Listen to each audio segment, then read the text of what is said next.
Tengan muy buenos días, estimados estudiantes, y sean bienvenidos a la tutoría en línea 6, la última tutoría para este ciclo en asignatura currículo para la educación matemática. Vamos a discutir los contenidos de la unidad número 6 y es en relación a la pregunta: ¿qué se entiende por currículo en enseñanza de la matemática? La agenda a presentar, el saludo, la presentación de la agenda a trabajar, la resolución de dudas administrativas o académicas si las hubieren, el sondeo de la lectura, que como ya lo mencionaba hace un momento, es en relación a los contenidos de la unidad número 4. La propuesta de la tutoría número 6. Pero antes de esto, quiero compartir algunos avisos y recordar que pueden observar la grabación de la tutoría en la pestaña de las tutorías virtuales en la plataforma. Recordarles también que el Foro Académico 2 estará habilitado hasta el día de mañana, 14 de junio, a las 11:59 p.m. Y la fecha del examen virtual 2 es el 11 de julio, de 10 a.m. a 12 meridiano. No sé si hay preguntas respecto a estos jóvenes, a estos avisos, a las fechas. Solo comentarles que el Foro Académico 2 y el parcial son las actividades que tenemos pendientes.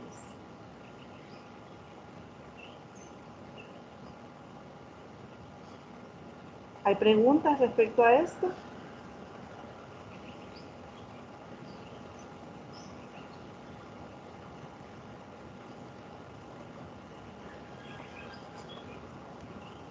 No sé si me están escuchando, me quedé sin audio.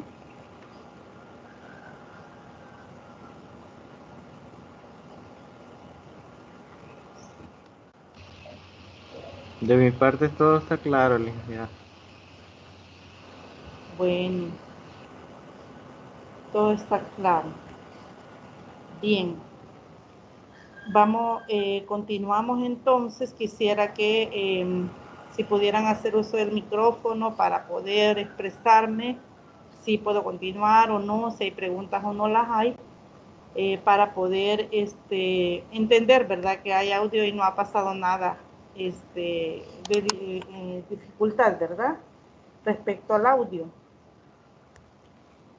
Bien.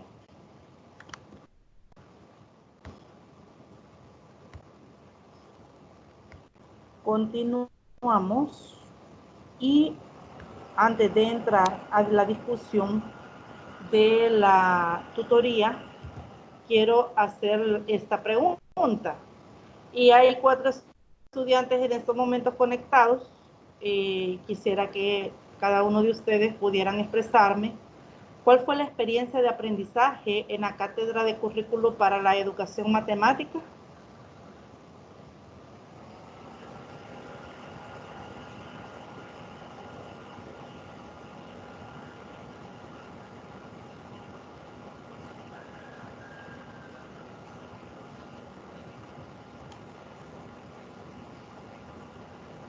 Vuelvo a repetir la pregunta: ¿cuál fue su experiencia de aprendizaje en la cátedra de currículo para la educación matemática?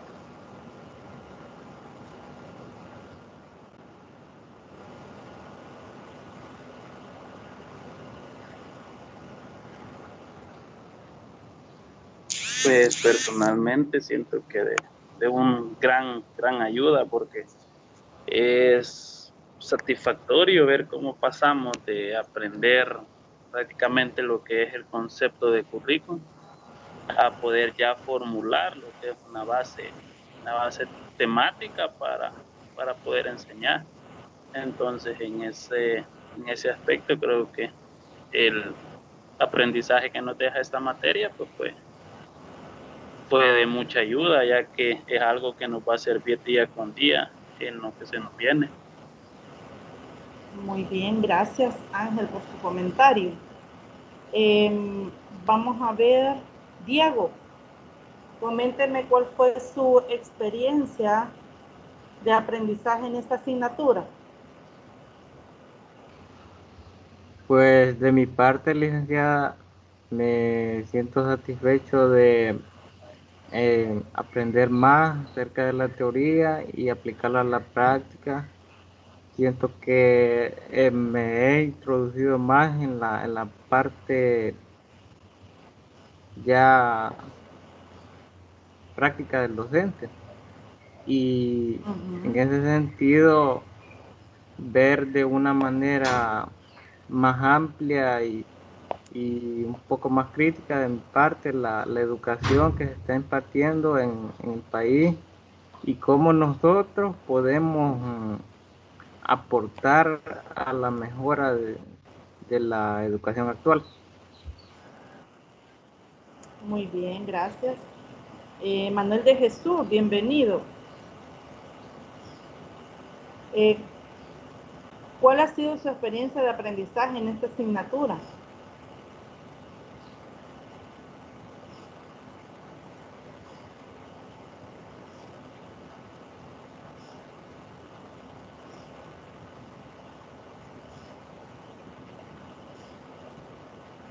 Bueno, mientras Manuel puede expresarme su respuesta, Juan escribe: considero personalmente mi experiencia una gran ayuda, ya que nos ayuda a organizarnos y a cómo ser un buen docente para una mejor enseñanza. Walter escribe: pues la experiencia fue que pude aprender bastante sobre la teoría y cómo enseñar matemática.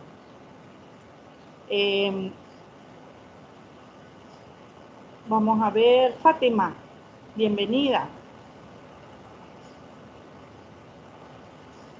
¿Cuál considera que ha sido su experiencia de aprendizaje?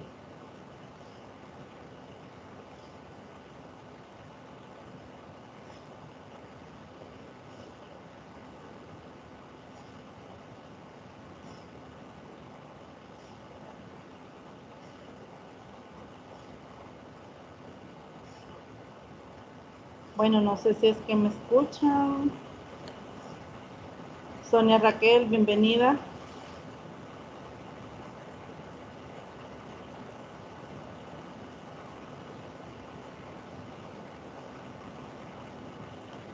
Bueno.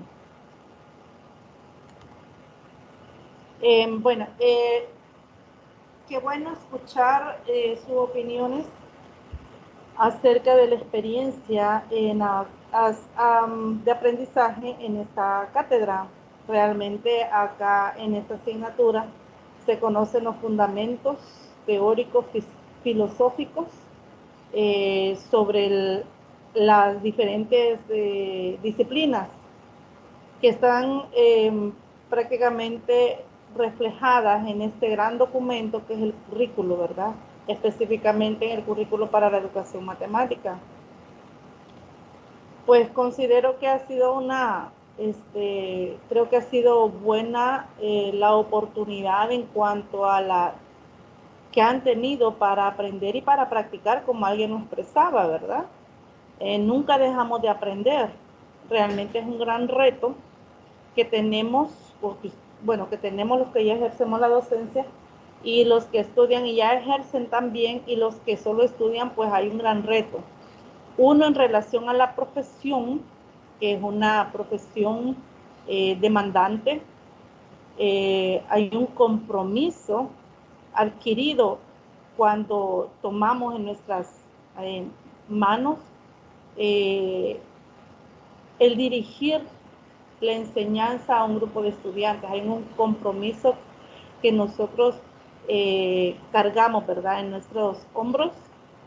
Por otro lado, enseñar matemática también es otro reto que se suma ya al reto de ser docente, y es por la naturaleza, ¿verdad?, de la disciplina y también por quizás la imagen, ¿verdad?, o la predisposición que los estudiantes tienen acerca de la asignatura, y no solamente los estudiantes, los padres de familia, ¿verdad?, que tienen sus experiencias en esta asignatura y que nos fue muy quizás gratificante para ellos, pues de cierta manera a veces transfieren, ¿verdad? Ese sentir sobre la asignatura o la disciplina a sus hijos, ¿verdad? Entonces, como digo, es un reto grande. Entonces, creo yo que tuvieron una oportunidad, muchas o varias oportunidades para aprender de una o de otra manera, actividades que fueron asignadas, evaluaciones también. Entonces, lo importante es que no nos quedemos, ¿verdad?, con la teoría, sino que podamos transferir el aprendizaje que hemos adquirido en esta asignatura, como alguien lo expresaba, y que podamos aplicarlo en lo que se viene más adelante, ¿verdad? Hasta el último día que nosotros demos clase, todo lo que ustedes están de una o de otra manera adquiriendo como conocimiento debe ser reflejada en la práctica que realicemos. Bueno, no sé si hay algún comentario o que pueda escuchar o alguna duda respecto a las actividades pendientes, fechas. En lo que ustedes veamos, quizás puedan expresar alguna duda que tuvieran en estos últimos segundos. Quiero leer lo que Fátima había escrito. Buenos días, Liz, no tengo micrófono, pero mi experiencia fue muy agradable, ya que con esta asignatura me he dado cuenta de la capacidad que tenemos como estudiantes de poder prepararnos para enseñar a los niños y jóvenes que formaremos en el futuro, primero Dios. Bueno, la disposición, ¿verdad? Las ganas de aprender. Hay un pensamiento que yo lo he oído y quizás ustedes también lo habrán escuchado, y es que dice que el que deja de aprender pierde el derecho a enseñar. O sea que eso nos compromete a que nosotros todos los días estemos aprendiendo, nos actualicemos y siempre en función de nuestros estudiantes. Bien, si no hay comentarios o dudas, vamos a entrar al desarrollo de los bloques o subcontenidos para esta tutoría. Comentaba que el material de la unidad 4 es el que vamos a discutir en esta tutoría y es en relación al diseño curricular. Bien, abordamos primero lo que es el razonamiento matemático y la resolución de problemas. Cuando hablamos de razonamiento matemático y resolución de problemas, ¿cómo están relacionados estos dos conceptos? ¿O cómo se relacionan estos dos conceptos, razonamiento matemático y resolución de problemas? Buenos días, licenciada. Buenos días. Bueno, pienso que estos dos conceptos se relacionan en que para poder resolver un problema, pero primero hay que identificar la existencia de este problema y poder utilizar las herramientas matemáticas para llegar a una solución. Es ahí donde se relaciona con el razonamiento matemático, la resolución de problemas. Muy bien, gracias. ¿Otro comentario?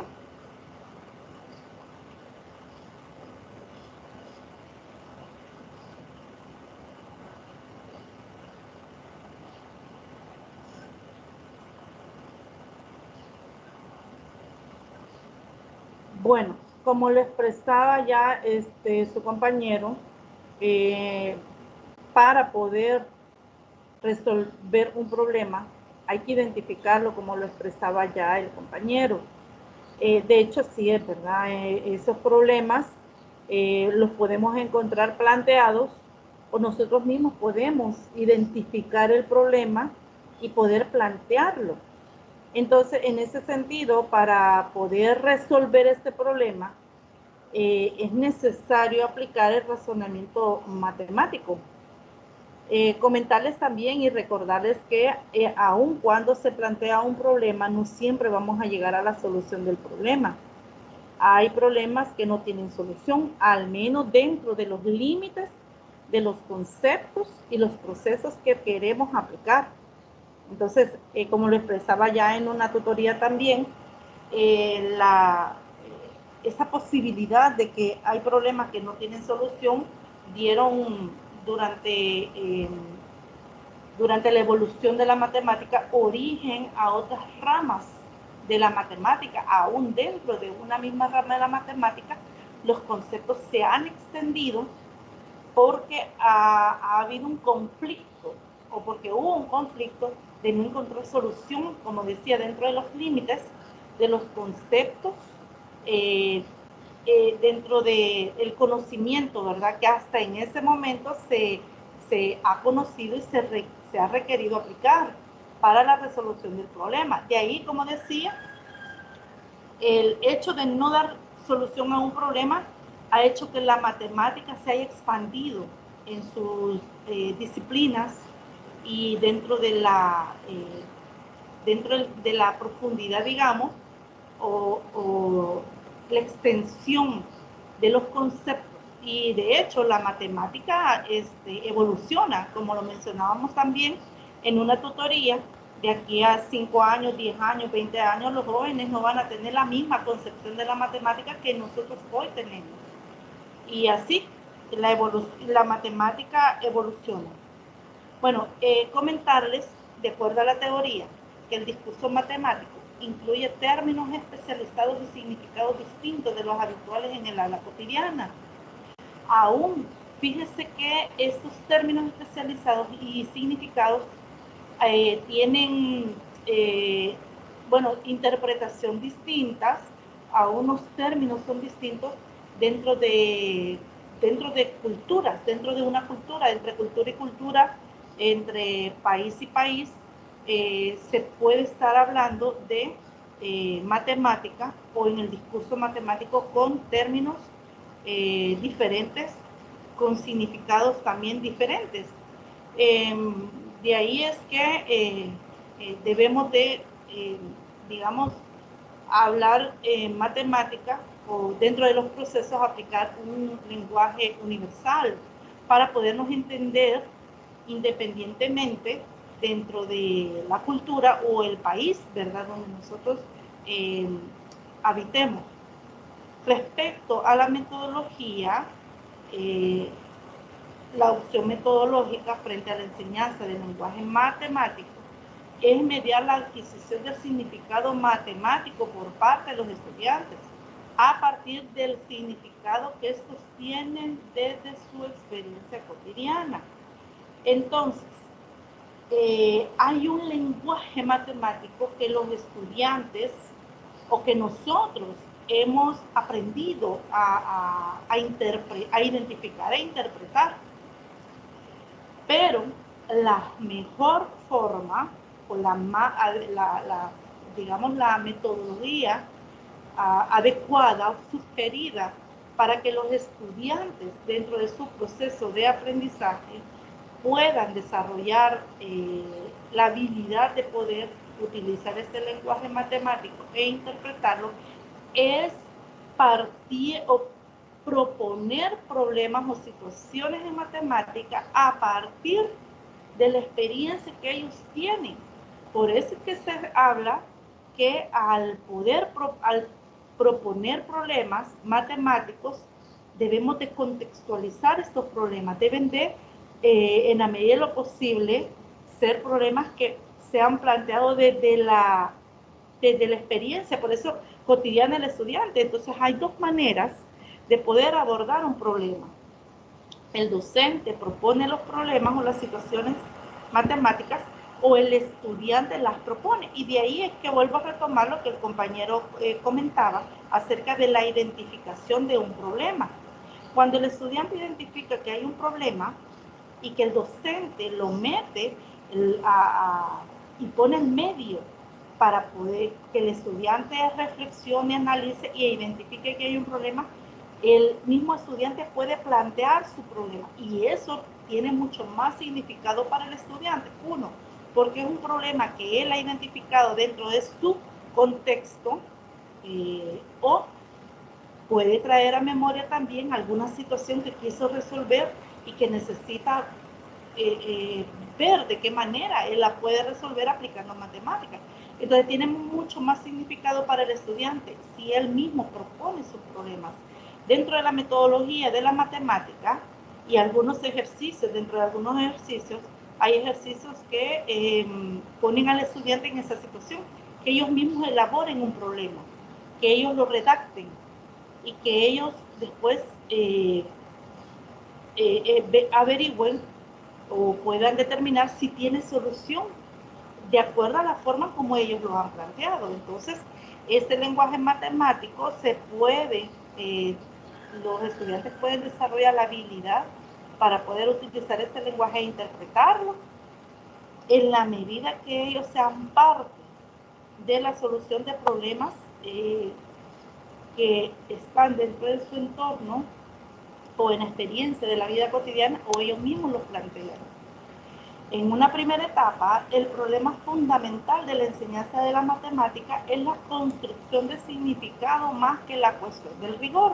¿Qué quiere decir esto?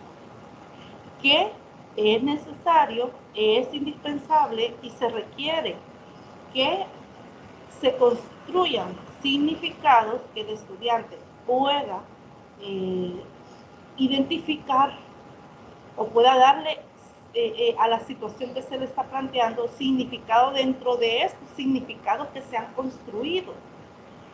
Más que dice que la cuestión del rigor, ¿qué es lo que quiere decir? Que si un estudiante no puede plantear de manera adecuada el problema o la situación que se le ha planteado, aunque los procesos estén correctamente aplicados, pero la parte inicial de donde parte la resolución del problema está malo. Yo creo que ya nos ha pasado esa situación, ya sea por experiencia propia o porque somos docentes y hemos visto esta situación con nuestros estudiantes, que un ejercicio mal planteado anula el proceso que sigue después, que es parte de la cuestión del rigor, ¿verdad? El rigor matemático, que son esos procesos que se llevan a cabo. Entonces es necesario que el docente con los estudiantes, el docente ayude al estudiante a la construcción de estos significados para que él pueda utilizarlos en la interpretación de un problema y en el planteamiento en el lenguaje matemático. El punto de inicio de la adquisición de este lenguaje se ha abordado a partir de los elementos y conceptos cercanos a la experiencia del estudiante.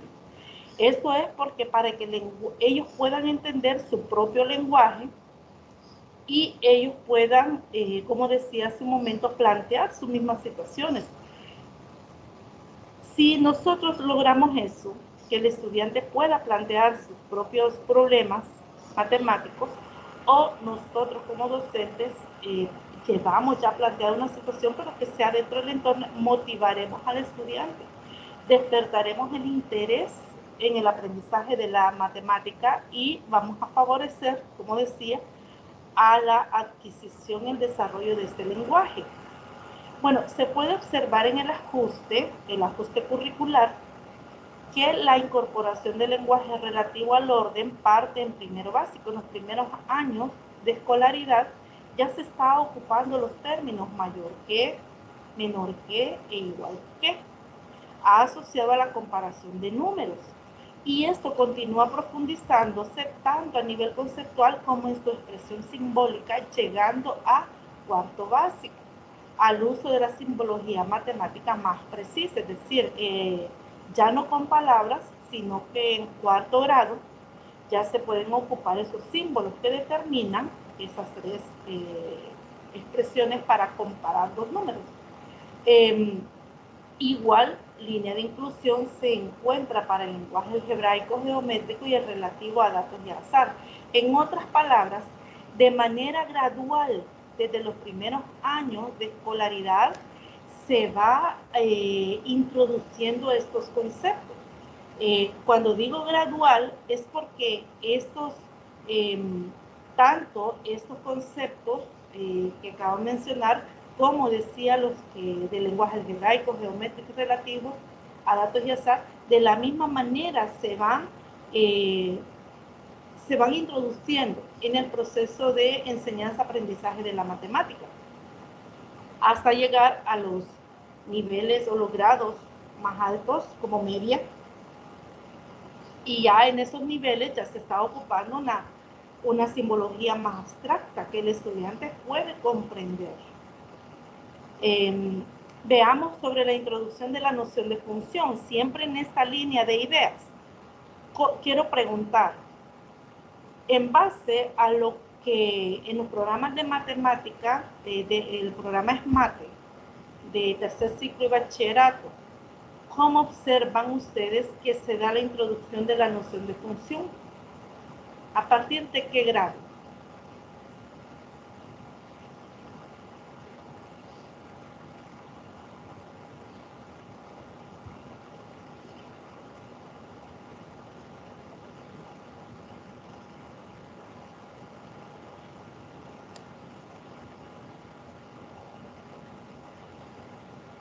Buenos días, licenciada. Buenos días.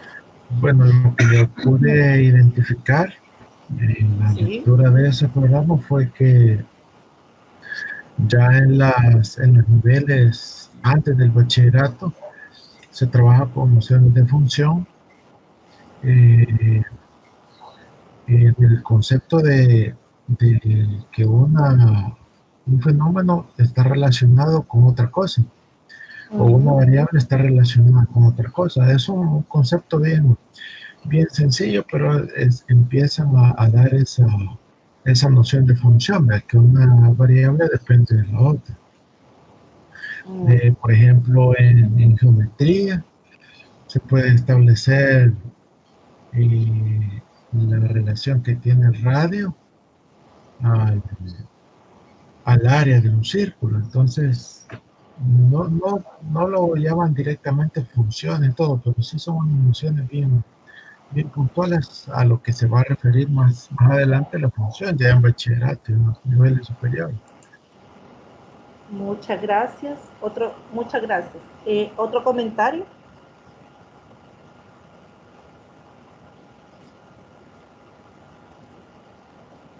Bueno, sumado a lo que usted comenta, le voy a comentar.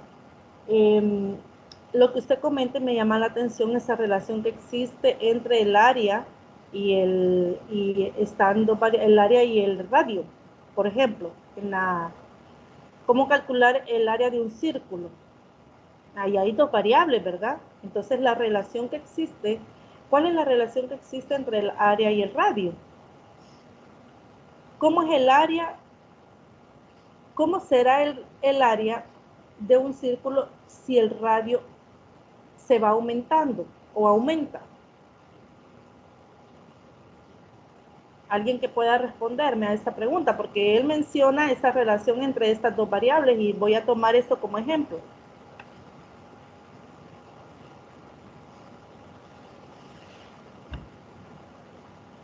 ¿Qué pasa con el área de un círculo cuando el radio aumenta?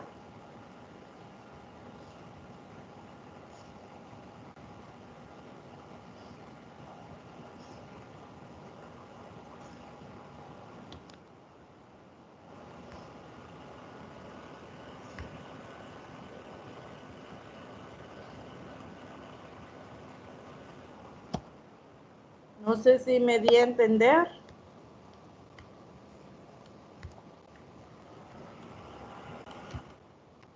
Pues el área tiende a aumentar también, ya que si aumenta el radio, va a aumentar el diámetro.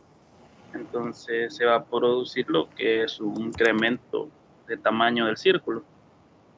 Muy bien, así es, exacto.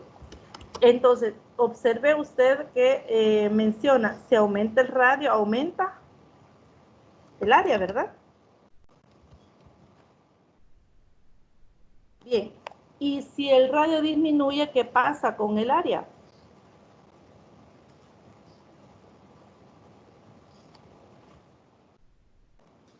Se hace más pequeña el área.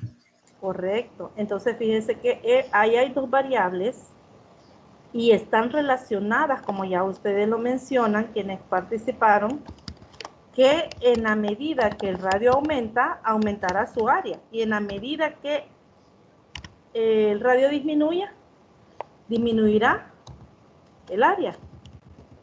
Fíjense que ustedes observan que la relación que existe entre estas dos variables es, si aumenta una variable, ¿qué pasa con la otra variable? También aumenta. Si disminuye una variable, ¿qué pasa con la otra variable? Disminuye. Entonces, ahí podemos observar que hay una relación directa entre las dos variables. Esa relación que existe directa es lo que en octavo grado, y ahí es donde se introduce el concepto de función. En octavo grado empezamos el estudio de las funciones con el estudio de las proporcionalidades. La proporcionalidad directa e inversa. Ahora quiero preguntar, en el ejemplo planteado, área y radio, que sí hay una relación entre estas dos variables, ¿qué tipo de proporcionalidad es? Dado que si una aumenta, aumenta la otra, y si una disminuye, disminuye la otra, ¿qué tipo de proporcionalidad es?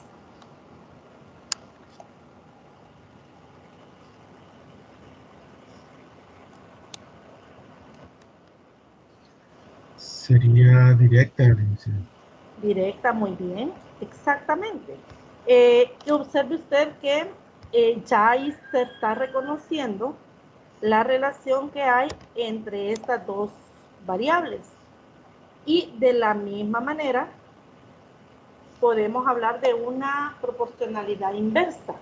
Y pasa que siempre existe, se identifican dos variables dentro de una ecuación matemática que está representando una relación que hay entre ellas, pero en la proporcionalidad inversa, ¿qué es lo que ocurre con estas dos variables?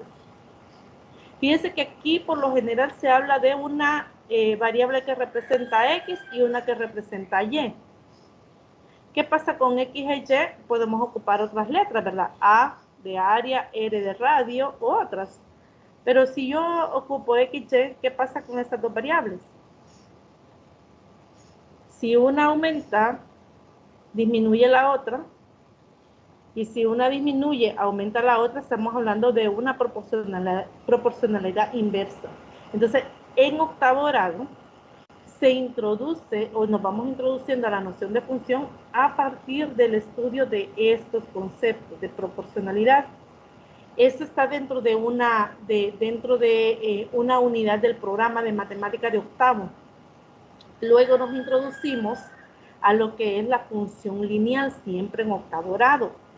Observe que la noción de función se introduce dentro de este concepto proporcionalidad directa e inversa, pero luego se asume ya con el nombre de función cuando se estudia la función lineal.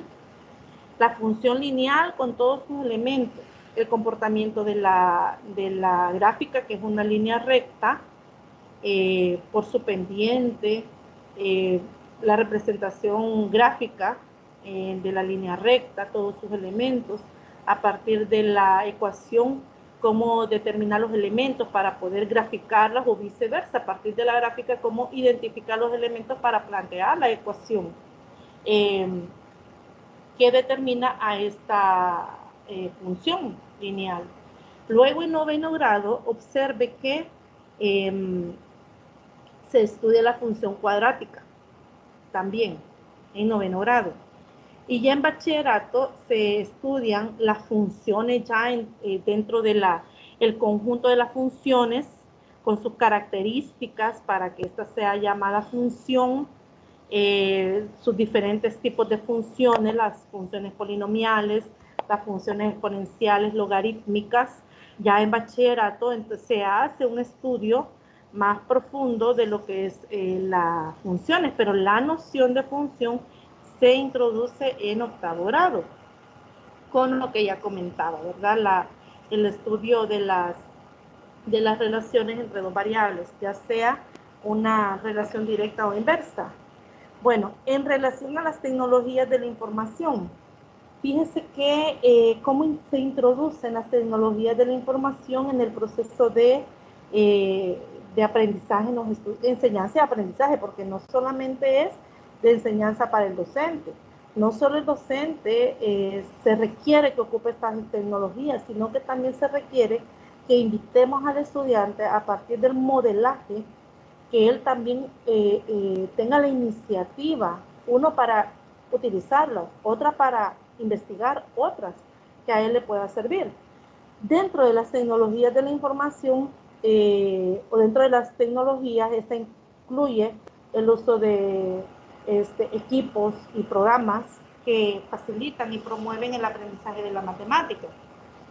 Aquí, a partir de tercer ciclo de bachillerato, que es donde nos situamos como especialistas en matemática, es necesario que ayudemos al estudiante y lo motivemos, como decía, con el modelaje, a partir del diseño de actividades, que el estudiante pueda observar que se utilizan diferentes recursos tecnológicos. El uso de la calculadora es uno de los quizás recursos que es necesario que ellos utilicen. ¿Por qué? Porque pasa que a veces los docentes de matemática nos quizás encerramos en la idea de que para que el estudiante aprenda matemáticas no debe ocupar calculadora. Y ahora con los teléfonos es bien difícil, ¿verdad? Estar controlando esa situación, por un lado. Por el otro, se requiere que los estudiantes aprendan a ocupar la calculadora porque hay contenidos donde se requiere el uso de la calculadora. Por ejemplo, cuando se extraen raíces, por ejemplo, de cantidades que no son, su raíz no es exacta, pero se requiere para el cálculo, por ejemplo, de otros valores, por un lado. Por el otro también, cuando trabajamos ya con estadística, hay datos estadísticos donde sí se pueden calcular con esos procesos, ¿verdad?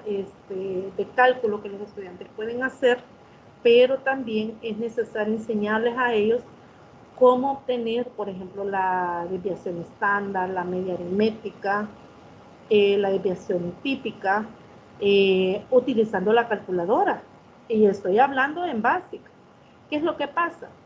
Que cuando no se le enseña al estudiante a ocupar la calculadora, cuando llega a bachillerato, donde ya el uso de la calculadora es de carácter obligatorio, porque no se necesitan realizar procesos donde cálculos, donde el proceso de obtención de algunos valores no es el punto de atención, sino los procesos que están más externos a estos procesos internos, pero el estudiante se ve en la situación que nunca ocupó la calculadora. Y a veces la pena, y yo lo he observado, de ser ridiculizado por sus compañeros, lo hace que aunque lleve la calculadora, no la saque o no pueda realizar esos procesos. Y yo lo he observado aún en la universidad. Y lo he visto en estudiantes que estoy haciendo un proceso y le pregunto quizás al que esté más inmediato o a los demás que me hagan el proceso, y a veces los que están más cerca de donde yo estoy no lo hacen, y a veces hasta me han dado a mí la calculadora para que yo lo haga, y estoy hablando a nivel superior. Entonces esas habilidades también del uso de la calculadora es necesario que los docentes las desarrollemos en nuestros estudiantes. Sí es importante que ellos puedan realizar procesos, pero los mismos indicadores del logro nos están como dice la palabra, indicando qué es lo que queremos evaluar. Entonces, ahí hay que tener mucho cuidado. El uso de programas también para poder realizar gráficas, poder realizar cálculos, en estadística también. Entonces, por eso es importante, ¿verdad?, que vayamos invitando al estudiante que ellos sientan la confianza de poder utilizar estas herramientas, ¿verdad?, tanto los programas como estos equipos. ¿Hay algún comentario, jóvenes, hasta acá?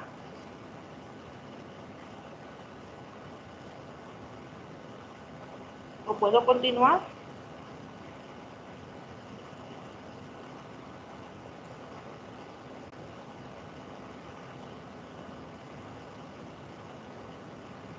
De mi parte, todo bien, Nick. Bueno, gracias. Gracias. Las tecnologías digitales, además de contribuir a presentar la matemática en una mayor diversidad de medios y modos, de apelar al interés y de facilitar las tareas de exploración por parte de los y las estudiantes, aumenta el rango de trabajo posible, con operaciones con números grandes, pequeños y con funciones en las que tradicionalmente se restringió el grado de una potencia o el índice de una raíz u otros parámetros que fuerzan cálculos tediosos o innecesariamente complejos. Eso va referido, por ejemplo, a el análisis de datos de grandes cantidades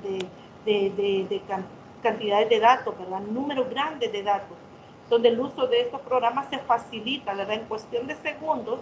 El mismo programa está arrojando los datos que necesitamos.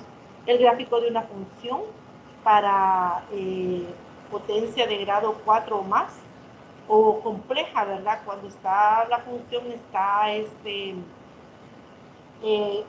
la regla de correspondencia de la función es bastante compleja, y también para otro tipo, ¿verdad?, de cálculos, en donde hacerlo tradicionalmente como nosotros lo hacemos, o a veces las calculadoras, las básicas que nuestros estudiantes utilizan en los centros educativos, no es posible. Entonces esos programas facilitan, ¿verdad?, y puede llevar al estudiante también a poder corroborar lo que él está realizando, o sea, lo que él ya hizo, que pueda corroborarlo si realmente ese es el resultado que él espera, ¿verdad?, o al que él llega. La geometría, las probabilidades y la estadística pueden ser tratadas con una perspectiva más amplia y realista, siendo este tratamiento cercano a las habilidades que los y las jóvenes alcanzan con el uso de las tecnologías de la información. El ajuste también mantiene la valoración del contexto. Estoy hablando del ajuste curricular, porque el texto hace referencia a los ajustes que ha sufrido el currículo. Entonces, todo esto va en relación a estos ajustes que se han hecho al currículo. El ajuste mantiene la valoración del contexto y de la historia del conocimiento matemático en el proceso de aprendizaje de la matemática.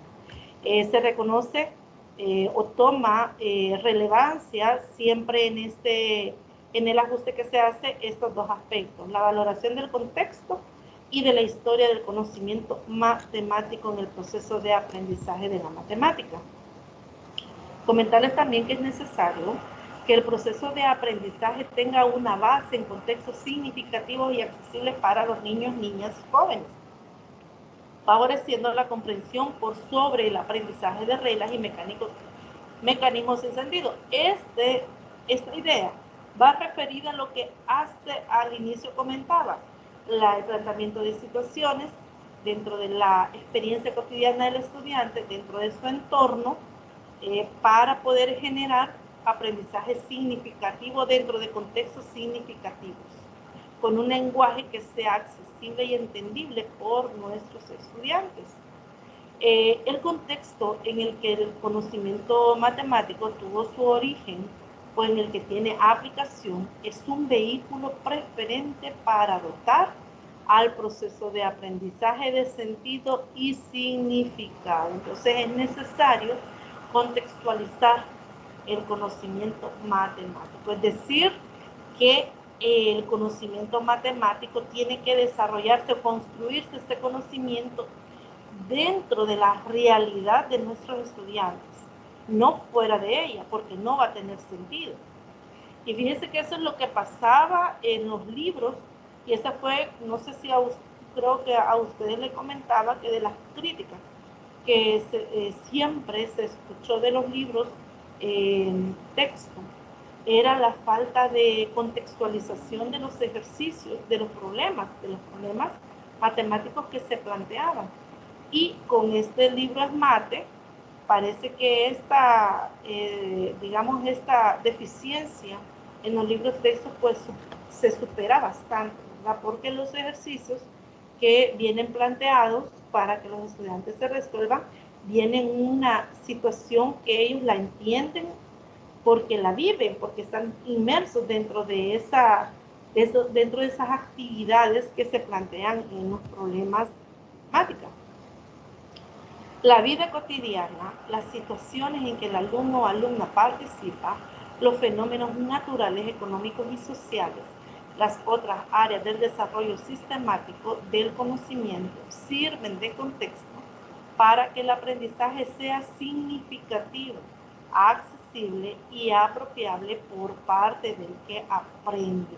Aquí, jóvenes estudiantes, no se trata de que usted vaya a pantallar al estudiante con los ejercicios que usted lleva y con procesos muy difíciles de entender para ellos, sino que y lo digo porque esa ha sido de las, digamos, de la imagen que el docente ha proyectado en los estudiantes.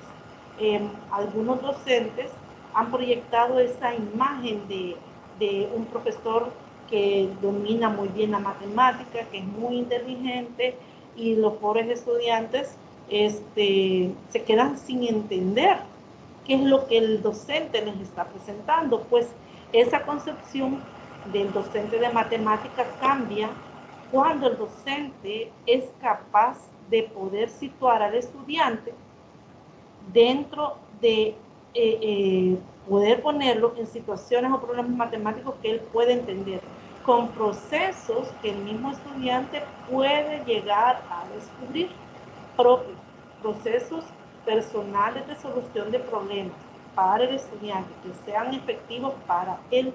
Y de ahí que debemos de tener cuidado que también dentro de los procesos que el estudiante pueda adquirir y desarrollar, sea el reflejo fiel del pensamiento del estudiante. No lo que el docente impone, no lo que el docente induce, sino que el estudiante tiene que llegar a construir su conocimiento matemático y los procesos para poder llegar a resolver un problema en matemática. La vida cotidiana, las situaciones en que el alumno o alumna participa, creo que esto ya lo había explicado, leído. La interacción con el medio, la exploración, se quedó cortado, pero en esa idea va, ¿verdad? La interacción con el medio, la exploración que el estudiante hace a partir de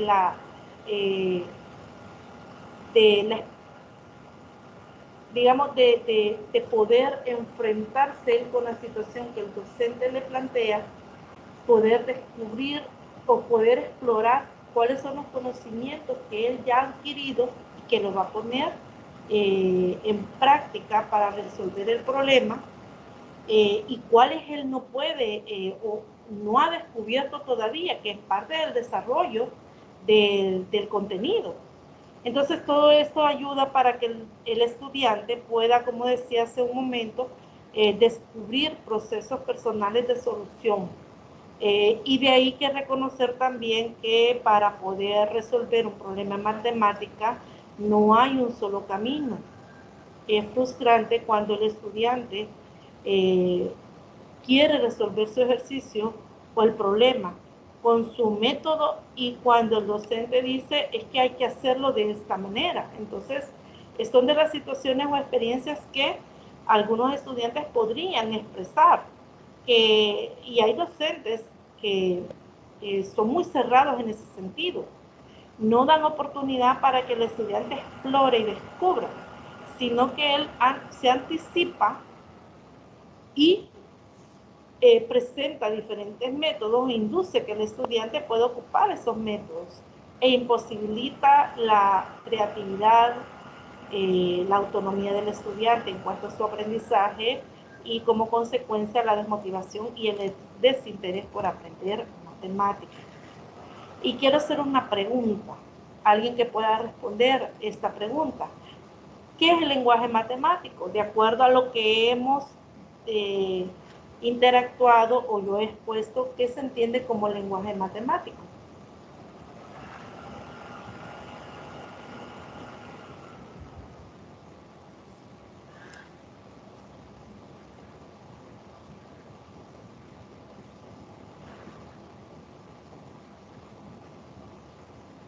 Un comentario, ¿qué es el lenguaje matemático?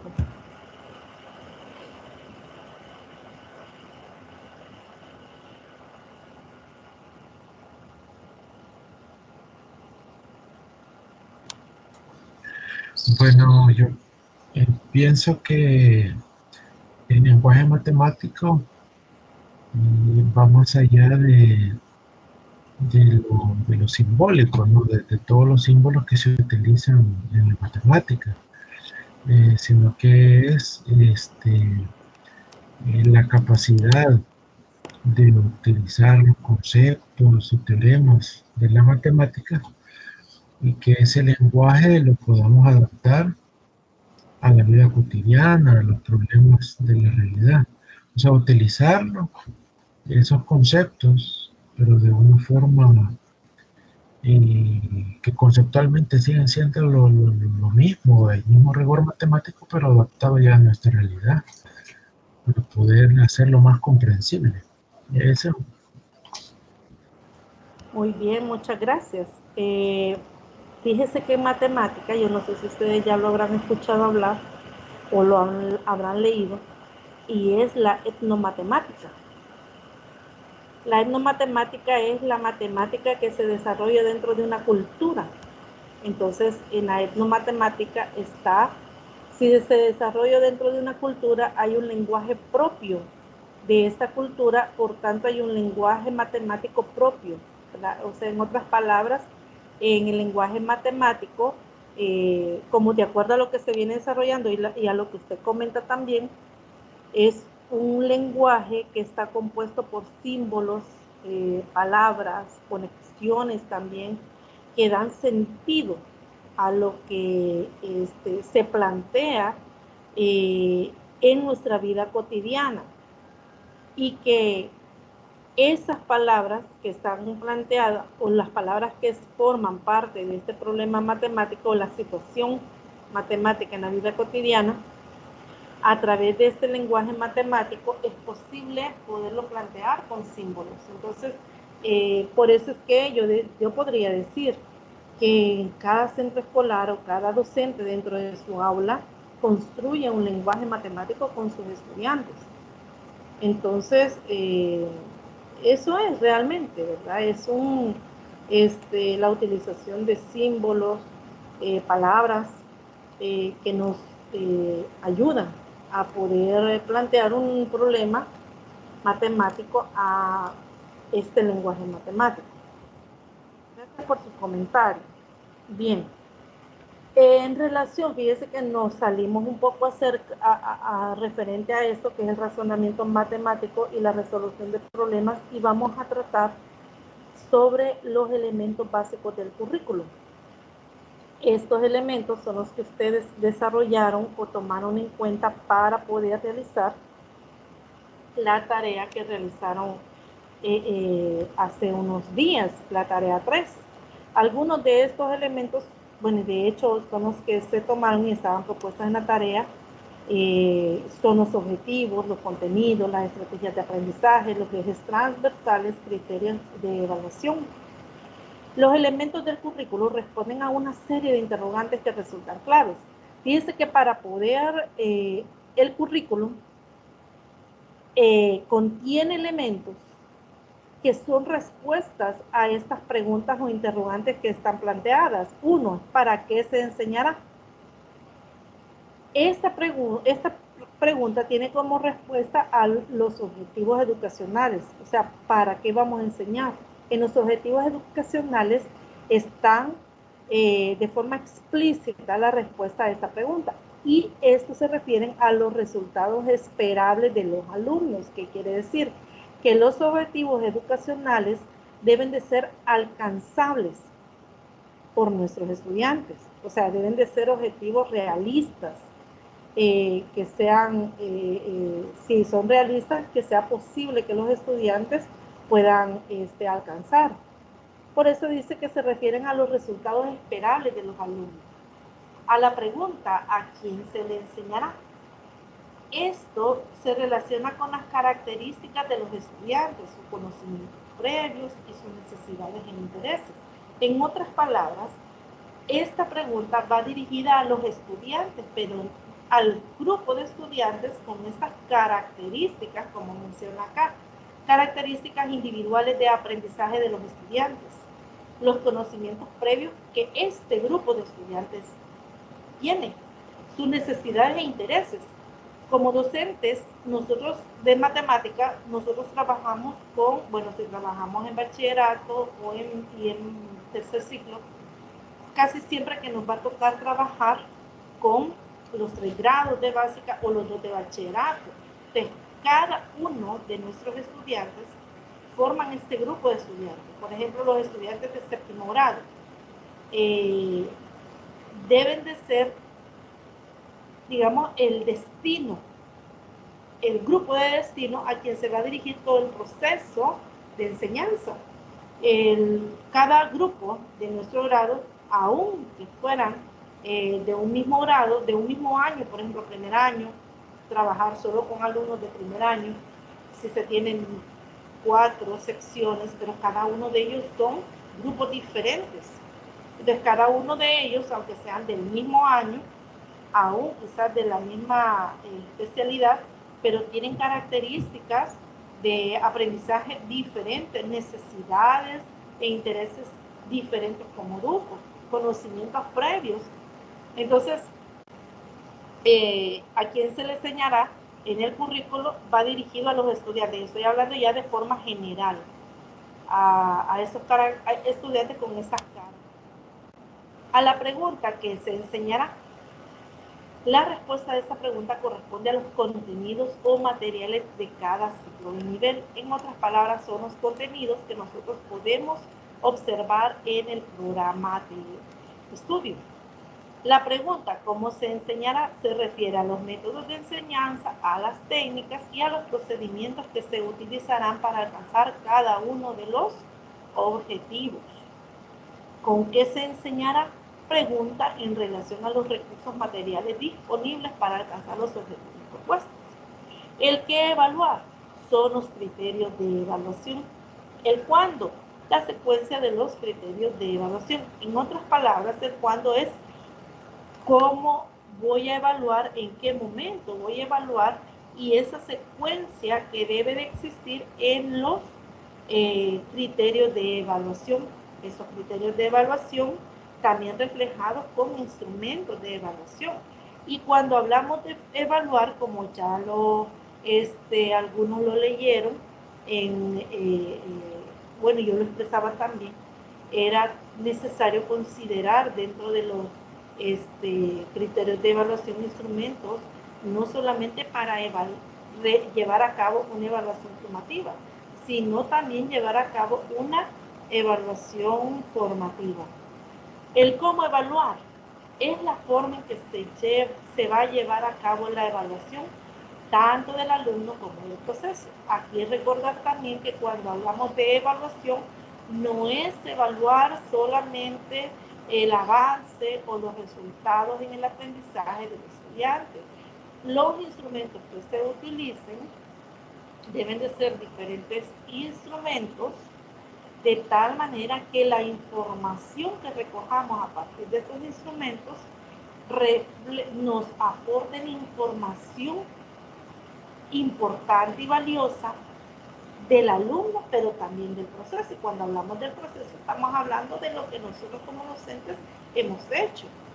Esta información que deben de arrojar los instrumentos, ya sea para llevar a cabo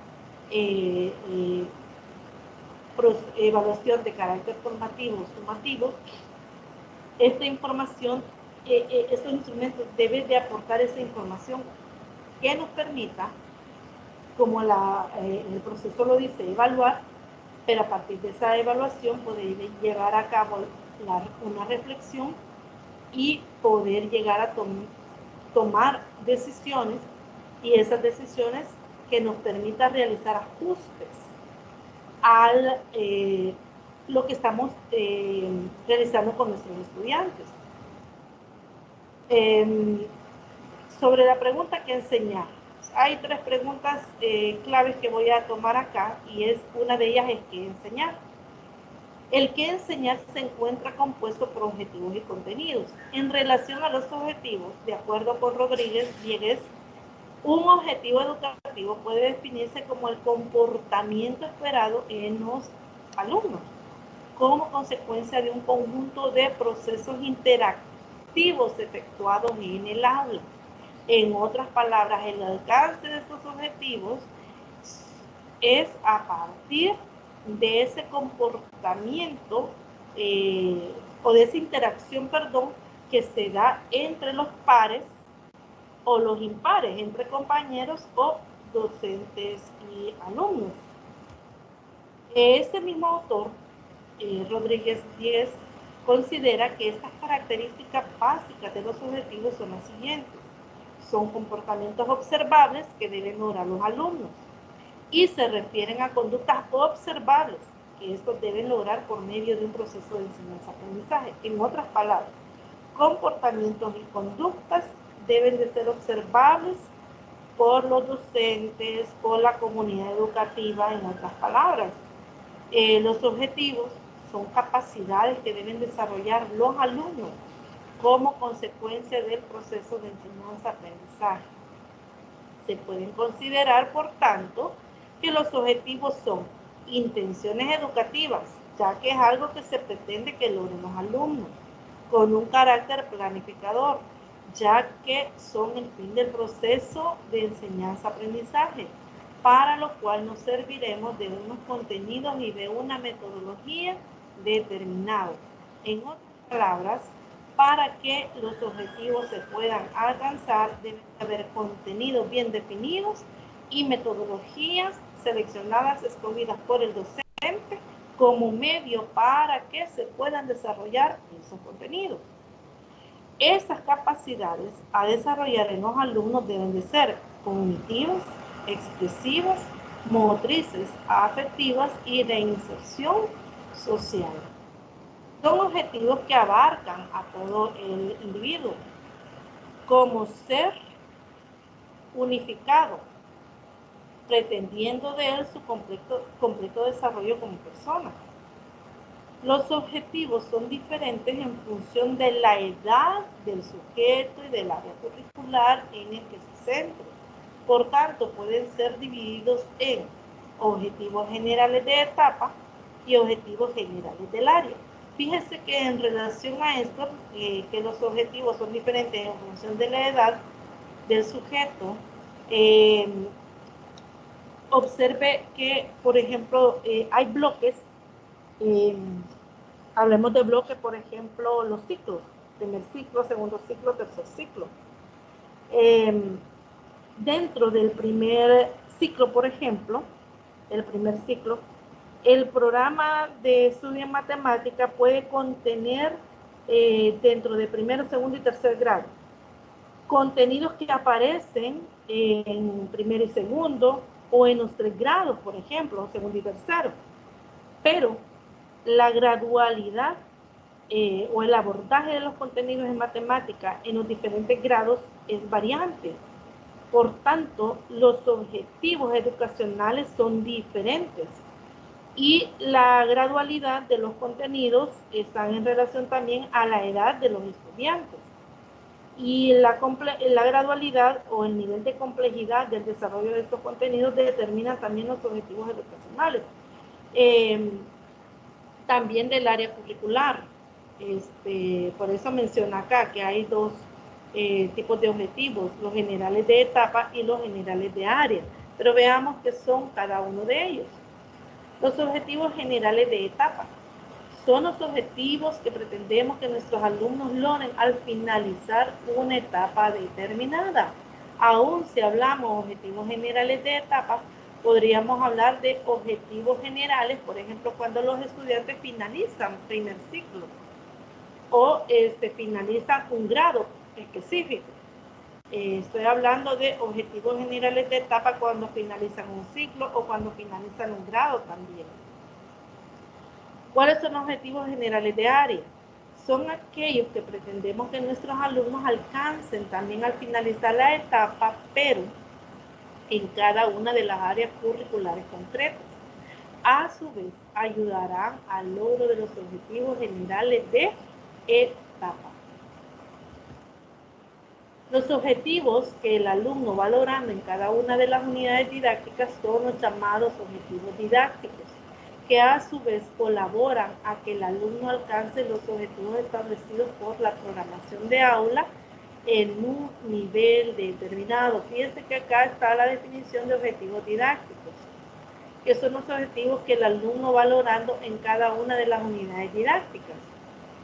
Entonces, entendemos que esos objetivos didácticos que nosotros redactamos, y fíjense que yo no sé si usted se percató, pero, y fue una de las observaciones que hice también, que ya es dentro del programa de SMATE, no se habla del objetivo de la unidad, se habla de la competencia de la unidad.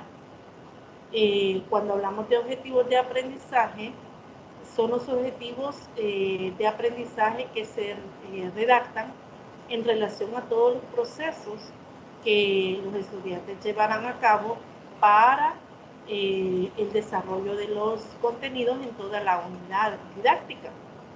Esos objetivos, que los llamaremos así didácticos, porque son los objetivos para una unidad didáctica, son los que orientan o dirigen el quehacer de los estudiantes y también son los resultados que se esperan de los estudiantes al finalizar la unidad. Bueno, los objetivos son capacidades a alcanzar por los alumnos por medio de áreas, contenidos, metodologías, recursos. Fíjense que observe usted que aquí hay un elemento adicional.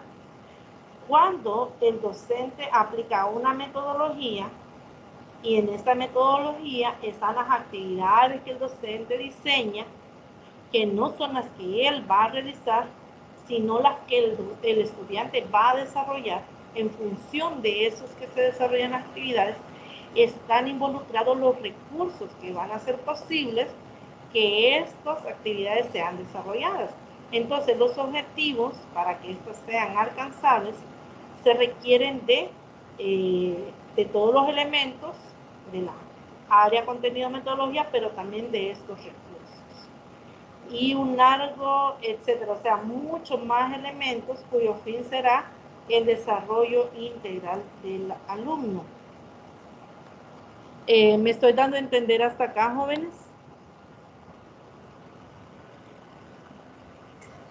Sí, licenciada. Bueno, entonces podemos decir que los objetivos generales de la etapa están arriba de los objetivos generales de área y que estos representan habilidades que el alumno debe desarrollar al finalizar cada una de las áreas y la etapa también. Así es.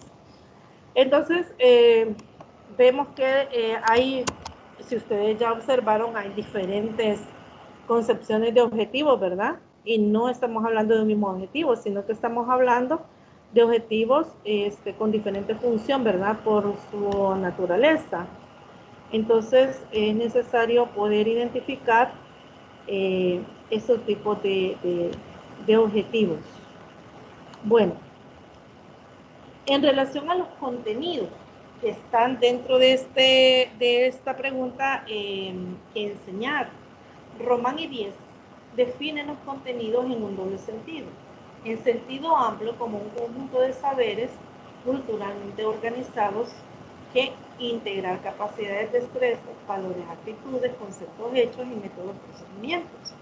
En sentido estricto, consideramos al contenido como la estructura básica de una ciencia en su vertiente teórico-práctico. Entonces aquí se da esa relación, ¿verdad? En este binomio teoría y práctica de acuerdo a estos teóricos. Esos contenidos aparecen en las diferentes etapas como bloques de contenidos propios para cada área curricular. ¿Pero qué entendemos como bloque de contenido?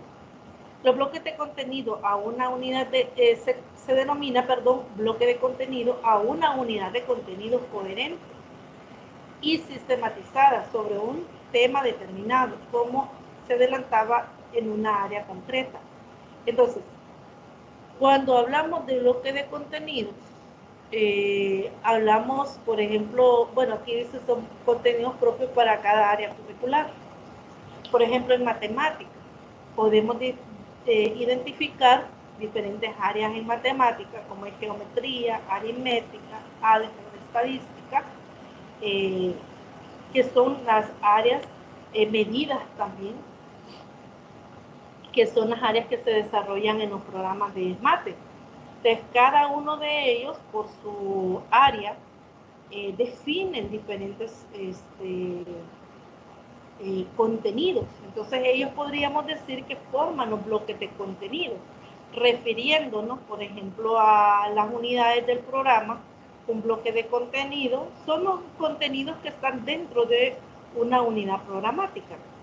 Bueno, estos bloques son los mismos para cada área a lo largo de toda la etapa, aunque van aumentando en complejidad de forma cíclica y ampliada según se avance en niveles. Fíjense que este párrafo va en relación a lo que comentaba hace unos minutos. Como explicaba hace unos minutos, que en los diferentes ciclos podemos ver que hay unos temas que aparecen entre los grados de ese ciclo, pero el nivel de complejidad o la gradualidad de cómo se abordan y se desarrollan esos contenidos es diferente. O sea, va aumentando en la medida que se avanza en los diferentes grados. Bueno, dichos bloques deben de estar relacionados entre sí dentro de dicha área. O sea, los contenidos deben de estar relacionados entre sí dentro de... Se consideran los contenidos en una triple dimensión: conceptos, que son el saber; procedimientos, el saber hacer; y las actitudes, el saber comportarse. Pero ¿qué entendemos como concepto?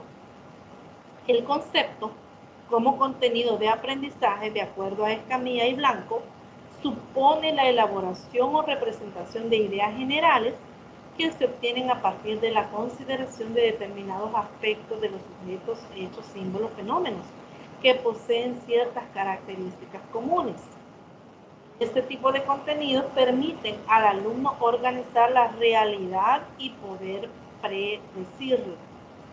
Estos conceptos, a su vez, pueden ser de tres tipos, dependiendo de su grado de concreción en la realidad.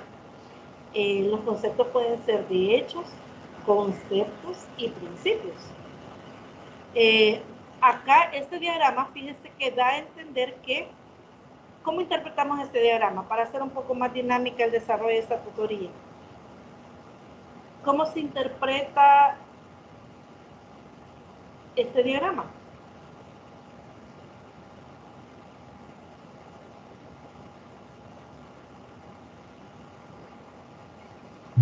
Bueno, yo lo interpretaría en la esencia de que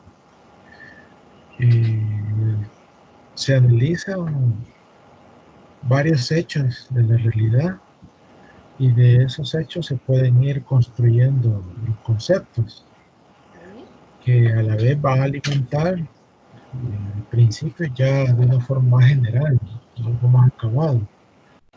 Entonces, yo así lo interpreto, como que los hechos alimentan lo conceptual y estos a la vez permiten construir principios más generales de la teoría o de los fenómenos que suceden en la realidad. Así es, muchas gracias. Eso es exactamente. Si usted se observa, digamos en términos de jerarquía, lo más grande, digamos, es el principio. El principio está compuesto por varios conceptos, pero los conceptos a su vez, cada concepto a su vez está compuesto con varios hechos, o en otras palabras, como usted lo mencionaba, varios hechos conforman un concepto. Y esos diferentes conceptos que están relacionados entre sí conforman lo que es el principio. A eso se refiere. Muchas gracias. Los contenidos conceptuales son los hechos, conceptos y principios de mayor a menor concreción que el alumno debe saber para poder lograr los objetivos establecidos con carácter general. Fíjense que de aquí la importancia de las situaciones que nosotros planteamos a nuestros estudiantes. En otras palabras, cada actividad que se diseña con una finalidad diferente y que estén relacionadas entre sí, puede ayudar al estudiante a construir un concepto. Las diferentes actividades relacionadas entre sí para construir los diferentes conceptos van a favorecer a que el alumno pueda llegar a la comprensión o a la identificación de un principio en matemática. Entonces, el aprendizaje en matemática debe de ser 100% inductiva, a partir de la experiencia de los estudiantes, del descubrimiento, de la exploración y del trabajo, ¿verdad?, que se haga en el aula. Escuchaba a alguien decir, y muy acertado, y me llama mucho la atención, y de hecho así es, y estoy totalmente de acuerdo, y es que el aula de matemática, dice un teórico, debe ser un laboratorio donde los estudiantes puedan experimentar, puedan explorar, puedan llegar a sus propios resultados y puedan llegar a que ellos tengan la confianza suficiente para poder validar sus resultados y para poder hacer ajustes cuando estos resultados que ellos han obtenido no han sido lo más adecuados. Entonces, cuando habla de laboratorio, es que todo lo que se haga es 100%, o con la construcción del conocimiento matemático es un 100% de la actividad matemática que el estudiante realiza en el aula. Y continuamos, se puede definir procedimiento como una serie de acciones ordenadas que orienta y ayuda al logro de un fin concreto. Supone el saber hacer del alumno, y este saber hacer puede implicar procedimientos cognitivos o motrices. Pueden presentar distintos grados de generalidad y concreción según las acciones implicadas.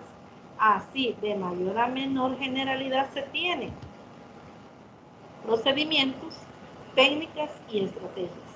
Según la Real Academia Española, ¿qué es el procedimiento? Se puede definir como el método de ejecutar una acción.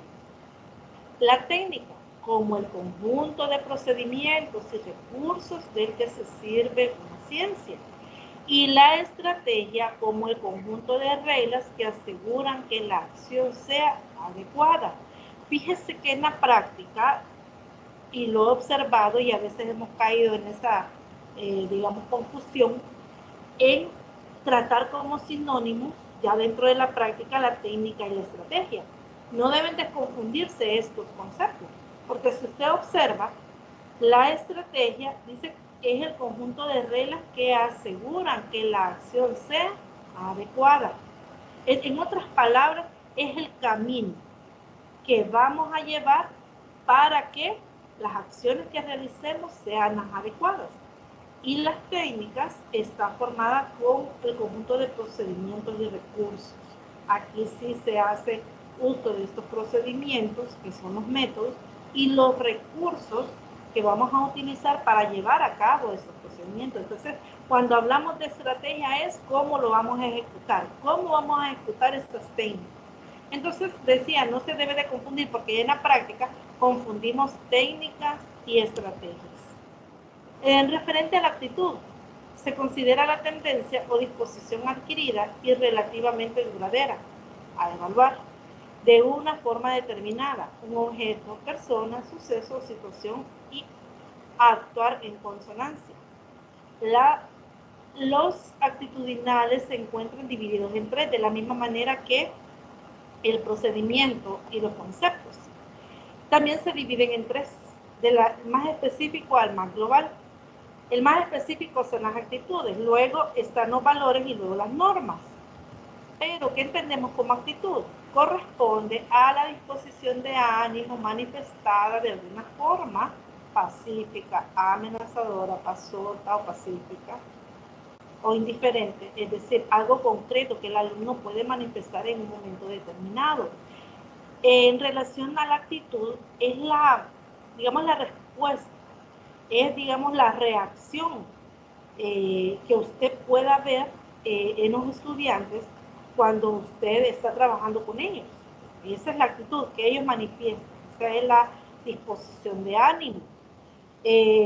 Esta actitud, en cierta manera, el docente puede influir mucho al cambio de ánimo que el estudiante tenga en el momento de trabajar con ellos. Por eso es que es necesario que el docente pueda motivar al estudiante, pueda diseñar actividades motivadoras, atractivas, con el uso de diferentes recursos para poder motivar al estudiante. También un teórico recomienda que cuando se desarrollan esas actividades de iniciación, que más adelante lo vamos a ver, el docente debe de proponer actividades para poder identificar los conocimientos previos de los estudiantes, pero también estas actividades de iniciación tienen una función de motivación y también de poder crear un ambiente de confianza para que los estudiantes puedan trabajar sin descubrirles cuál es el contenido que van a ver. O sea, cuál es el contenido que vamos a desarrollar, el docente no lo revela. Las mismas actividades deben de llevar al estudiante a descubrir qué es lo que vamos a ver. Esa es parte de la motivación. Y por eso decía que el docente puede influir sobre la actitud que el estudiante pueda tener al momento de iniciar, ¿verdad?, la clase. Pero en relación al valor, el valor sería la subsistencia y firmeza de algún acto. Suele ser compartido por un grupo como positivo o negativo. La norma tiene un valor más general, ya que abarca actitudes y valores, y puede ser considerada como la regla que se debe seguir o la que se deben ajustar las conductas, tareas, actividades. Fíjense que antes de entrar a eso, cómo enseñar, quiero comentarles algo importante en referencia a los contenidos.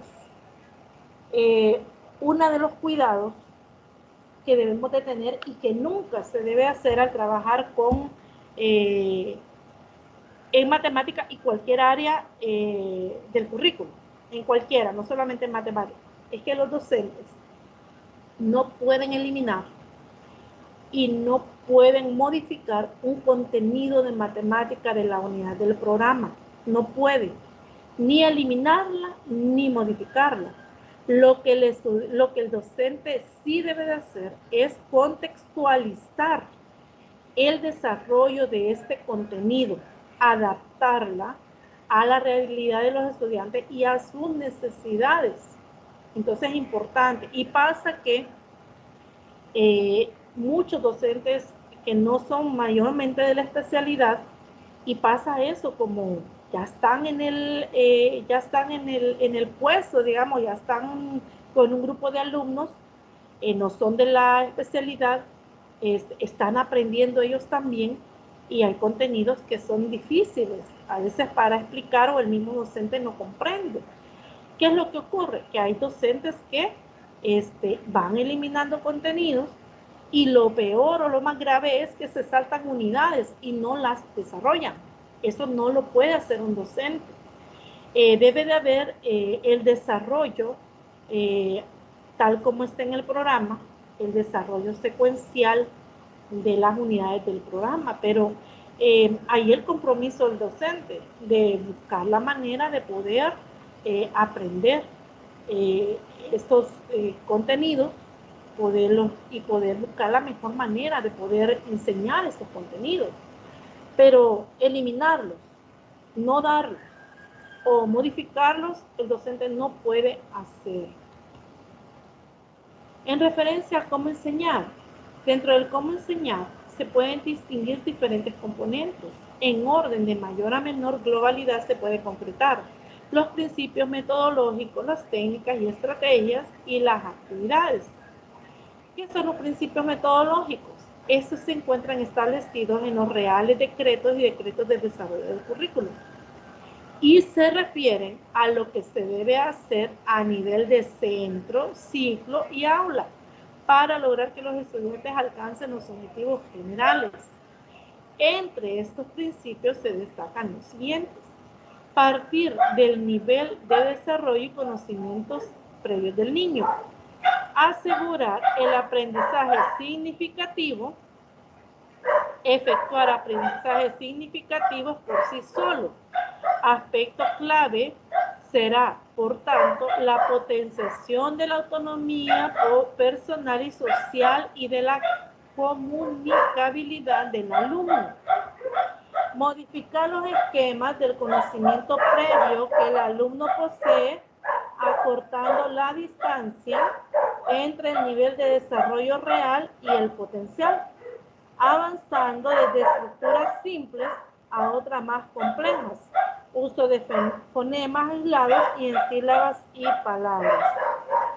Reconocer que el aprendizaje significativo requiere una intensa actividad tanto física como mental por parte del niño, por lo que será preciso conseguir motivación, intuición, individualización, socialización y globalización.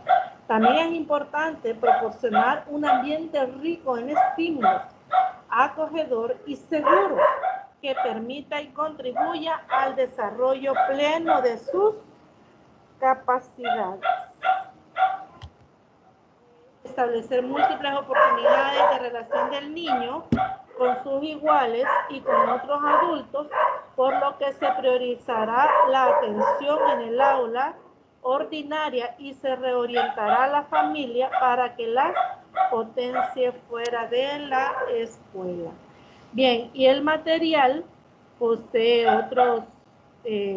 estas otras sugerencias que pueden leer ustedes, estas dos.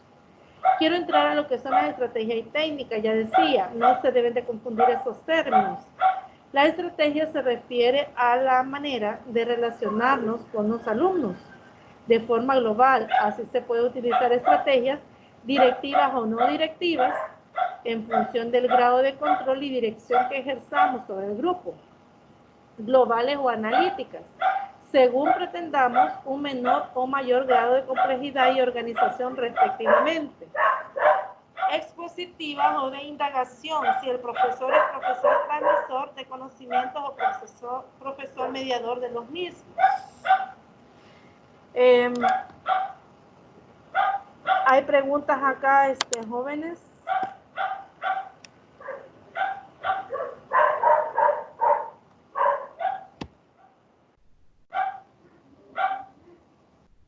No, licenciado, por el momento no. No hay preguntas. Quisiera que me regalaran un minutito, por favor, que aquí hay una interferencia y necesito ver de qué manera poder disminuirla. ¿Me permiten unos minutos? Sí, licenciado, no hay problema. Bueno, gracias.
Bueno, gracias por la espera.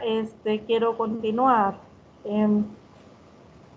Fíjense que el material está bastante extenso. Por cuestión de tiempo no vamos a lograr alcanzar, pero voy a compartirles la presentación para que hasta donde lleguemos podamos ver el desarrollo de los contenidos y realicen ustedes también la lectura del material, porque acá está bastante, digamos, las ideas principales tomadas en cuenta, pero en el material están las ideas expresadas de una manera más extensa, de manera que podamos comprender. Entonces la invitación es para que realicen la lectura y si la realizaron, pues puedan identificar, ¿verdad?, otros elementos que aquí no están considerados. Pero como decía, voy a compartir la presentación a sus correos para que ustedes la puedan leer. Bien, entre las múltiples existentes estrategias están las técnicas de instrucción directa, las técnicas de enseñanza mediante búsqueda, las técnicas de encadenamiento hacia atrás, las técnicas de dramatización, técnicas de ensayos discretos, técnicas de enseñanza incidental, que son las diferentes técnicas que el docente puede hacer uso, y estas técnicas serán de acuerdo a los contenidos que va a desarrollar, y estos contenidos también relacionados con los objetivos educacionales. Entonces puede ocupar diferentes técnicas para poder desarrollar las actividades. Pero en relación a las actividades están también las actividades de conocimientos previos, introducción, motivación, que es lo que mencionaba hace un momento, la función de estas actividades de inicio. Están las actividades de desarrollo, que es la que permite la construcción del conocimiento a partir del desarrollo de estas actividades. Deben de ser varias actividades. También sugerir, y muy importante, que tomen en cuenta el tiempo en la jornalización. Las actividades en la redacción deben de ir en función de lo que el estudiante va a realizar, no lo que el docente va a realizar. Entonces, en la redacción hay que tener en cuenta esta situación. Están las actividades de consolidación, ampliación y refuerzo. Estas actividades son diseñadas para que el estudiante pueda consolidar el conocimiento, pueda ampliarlo, pueda reforzar después de haber realizado las actividades de desarrollo. Las actividades de evaluación, estas actividades cumplen con esta función. Deben de formar parte del proceso de enseñanza. Estas actividades de evaluación también podrían ser utilizadas como actividades que nos van a permitir continuar o pasar al siguiente contenido. Entonces, estas actividades de evaluación nos pueden servir también como actividades para detectar esos conocimientos previos, ¿verdad?, que se hace al inicio. Entonces decía que tomar en cuenta el tiempo, los recursos también. Deben de ser actividades utilizando diferentes recursos, aunque en el programa SMATE, ya hablando contextualizadamente al uso de este programa y los libros, los recursos parece que ya están, digamos, sugeridos en el libro, y no sé si los que dan ya clases o han tenido la oportunidad de poder observar los libros, se darán cuenta que el tiempo es muy corto de contenido a contenido, 45 minutos, de lección a lección, perdón. De lección a lección hay 45 minutos para cada lección, y el uso de estos recursos a veces no es posible hacerlo porque el tiempo es muy corto. Entonces depende también del ingenio, cómo el docente organiza su tiempo, de manera que pueda desarrollar los contenidos utilizando esos recursos, ¿verdad? Y no perdiendo el tiempo, ¿verdad? No perdiendo, ¿verdad? El botón, ¿sí? dejando de lado, digamos, el tiempo, porque hay una jornalización que debe de cumplirse. El cuándo enseñar hace referencia a la secuencia que se realiza de objetivos y contenidos. La administración educativa establecerá los objetivos mínimos y los contenidos y criterios de evaluación que el alumno debe tener adquiridos al finalizar la etapa educativa en la que se encuentre. Cada centro adoptará esos mínimos a su centro y a su población, y cada profesor los adaptará y secuenciará a su nivel y grupo específicos para el curso escolar en que se encuentra. En otras palabras, en la currícula nacional también está señalado el cuándo enseñar. Ellos se establecen cuándo enseñar y va referido al momento, pero también a los contenidos y a los resultados que se esperan de los estudiantes. También, ya de una manera, de otra manera, después de la currícula, quizás en forma jerárquica, continúa las decisiones que la institución educativa tome dentro de su proyecto curricular en relación a este cuadro enseñar. Pero es el docente, ya en una etapa micro, digamos, que es donde el docente ejecuta su proceso de enseñanza, que el docente encargado del curso o del grado en que está enseñando matemáticas, conociendo a sus estudiantes, seleccionará los instrumentos, el nivel de complejidad, el diseño y cuáles serán las pruebas que él va a diseñar y aplicará a sus estudiantes. Entonces, fíjense que el cuándo enseñar lleva una secuencia gradual, desde la concreción del currículo nacional hacia las decisiones que se tomen en las instituciones educativas. El director y el grupo de docentes toman estas decisiones que son plasmadas en el currículo en el proyecto curricular, pero es el docente, como decía, de una manera más concreta, es el que toma las decisiones sobre cuándo y cómo enseñar. El cómo evaluar también. La evaluación debe considerarse como un proceso continuo, sistemático, formativo y flexible. Esto da lugar también a que podamos reconocer que la evaluación no es un proceso que se realiza como un proceso de finalización, sino que es un proceso que se lleva a cabo en todos los momentos del proceso.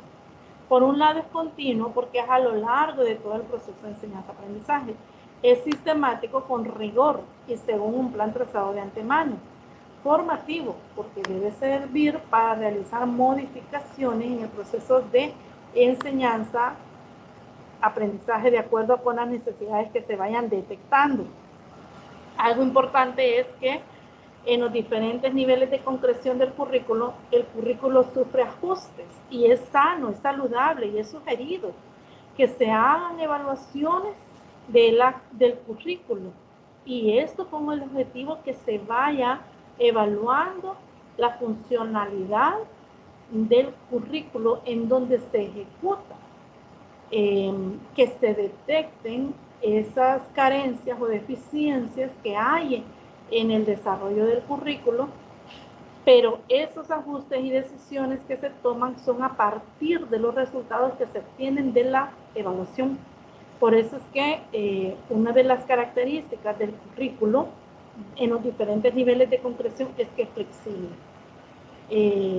Debe de sufrir ajustes. Esos ajustes como resultado de la toma de decisiones.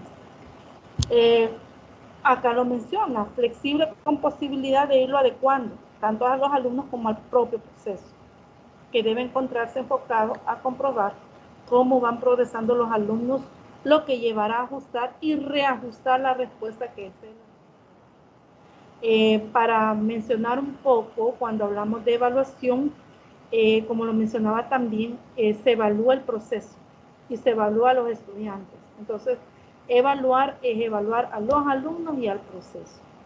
En relación con el que evaluar, se puede decir que evaluaremos tanto el proceso de enseñanza como el proceso de aprendizaje, es decir, Los dos personajes que están involucrados en este proceso se evalúan: los docentes dentro de su proceso de enseñanza y los estudiantes dentro de su proceso de aprendizaje. Dentro del proceso de enseñanza se debe evaluar tanto el centro como la labor del profesor. En lo relativo al centro habrá que valorar los recursos. Cuando se evalúa el proceso, recuerde que para que la labor del docente sea llevada a cabo, sea posible, están involucrados el centro educativo, la comunidad educativa y el centro educativo con todos los recursos del cual se dispone y que están en función de la enseñanza y aprendizaje de los estudiantes y la labor del docente que éste hace también. Dentro del proceso de aprendizaje habrá que valorar el progreso que ha tenido el alumno en relación con las capacidades establecidas. En relación con el cómo evaluar, se deberán poner en marcha distintos tipos de estrategias y técnicas, tanto para recoger como analizar datos. Aquí es importante, para que la riqueza de información sea variada, o que la información sea variada y rica en cuanto a lo que este aporta, es que se realicen en diferentes momentos la evaluación, se utilicen diferentes técnicas e instrumentos y las estrategias sean diferentes también. En relación a las técnicas de recogida de datos, se puede hablar de las técnicas de observación. Esta puede ser directa o indirecta, por medio de entrevistas y cuestionarios, que serían los instrumentos. Las técnicas de encuesta también, como entrevistas, pruebas orales y escritas de opción múltiple que desarrollar. Las técnicas que desencadenan procesos comunicativos como debates, dramatizaciones.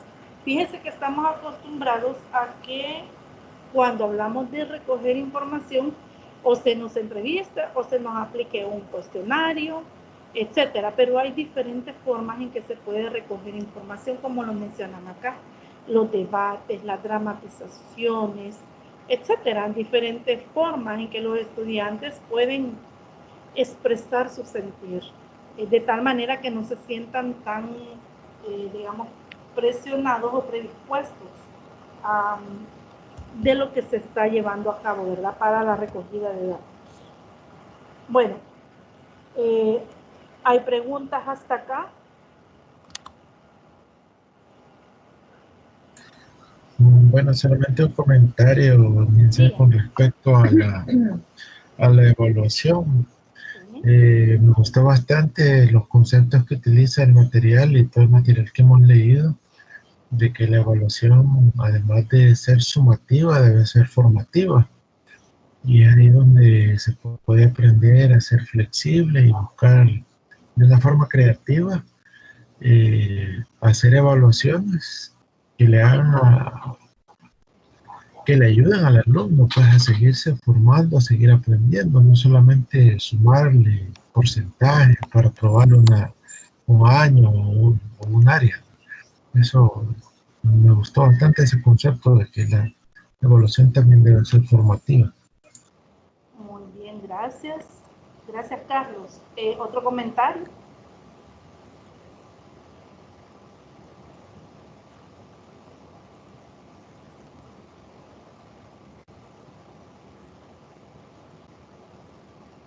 La idea de estas tutorías es que sean dinámicas, participativas. Bueno, ya es la última tutoría, ya estamos a, digamos, unos minutitos de finalizarla, pero comentarles, ¿verdad?, que esta era la dinámica, y a veces me ha tocado prácticamente todas las tutorías explicar y tomar la dinámica de la tutoría, sí, casi siempre, en su mayor parte yo, también con el comentario de otros estudiantes, pero la idea era que pudieran compartir, ¿verdad?, y sus experiencias, sus ideas, y reconozco la participación, por un lado, de los que estuvieron conectados y asistiendo a todas las tutorías en línea, otros por alguna razón, ¿verdad?, de fuerza mayor no han podido estar hoy, y los que también han participado con sus comentarios. Eso enriquece, ¿verdad?, y hace más dinámica la tutoría. Por cuestión de tiempo, voy a dejar la tutoría hasta acá, pero quiero ocupar estos minutos para, disculparme porque veo unos comentarios por acá, pero cuando hago la presentación no puedo leer los mensajes, pero aquí están, y las disculpas, ¿verdad? Pero no puedo leer mensaje y presentar al mismo tiempo. Lo otro es decirles que ha sido un gusto poder haber trabajado con ustedes en esta asignatura. Decirles que no solamente ustedes han aprendido, también como tutores aprendemos. Aprendemos de su disponibilidad, aprendemos de sus comentarios, aprendemos también de la calidad por la calidad de trabajo que han enviado. Créanme que yo me he quedado asombrada de muchos trabajos muy bonitos que han enviado, de esa capacidad para reflexionar, para poder expresar sus ideas, específicamente en los foros. Han habido comentarios que yo he hecho en las tareas con el fin de poder ir mejorando, ¿verdad? Y ir perfeccionando esa habilidad para poder desarrollar trabajos escritos. Siempre con ese espíritu, ¿verdad? Y con esa intención de poder brindarles una orientación que es importante a la hora de poder evaluar o poder desarrollar un trabajo, ¿verdad? O un escrito académico. Así que me siento muy contenta de poder haber llegado hasta este día, poder haber compartido, ¿verdad? Quizás no presencial, pero haberlos escuchado, haberles leído y observar ese compromiso que tienen con ustedes mismos por esa responsabilidad que adquirieron de llevar a cabo este proceso de aprendizaje y la formación. La actitud muy buena, también no solamente observo sus trabajos y el producto académico que producen, valga la redundancia, sino que también la actitud, ¿verdad? Esa actitud, esa disposición que observé en la mayoría de ustedes, otros porque nunca les leí ni les escuché, pero que pude también ver en sus trabajos. Así que ha sido un gusto para mí poder haber trabajado con ustedes con esta asignatura en este ciclo. Si alguien quiere hacer un comentario, pues unos 2 comentarios por cuestión de tiempo.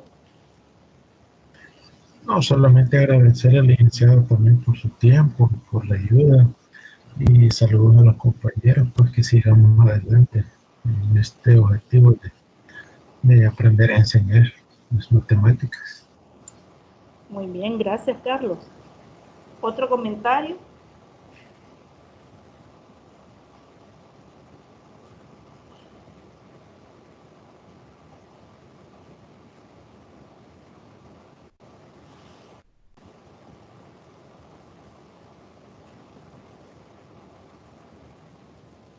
Bueno, parece que no hay otros comentarios, entonces muchas gracias, Carlos, por expresar su sentir.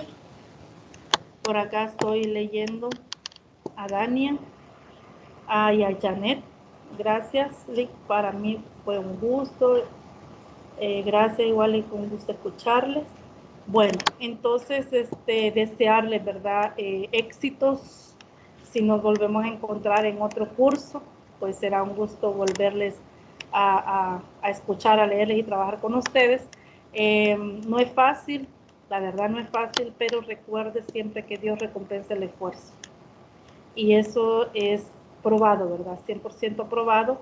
Así que mis sinceros deseos de bendiciones y éxitos dentro de su proceso de aprendizaje y ya en el ejercicio de la docencia. Así que finalizo diciendo que voy a compartir la presentación, lo que falta. Completen la lectura también del material, aquí no va muy completo, va resumido. Y estamos pendientes con el foro académico que se cierra el día de mañana y el examen virtual 2 que lo realizaremos el día 11 de julio. Sin más que expresar, me despido de ustedes, finalizando la tutoría en línea 6. Feliz fin de semana y bendiciones.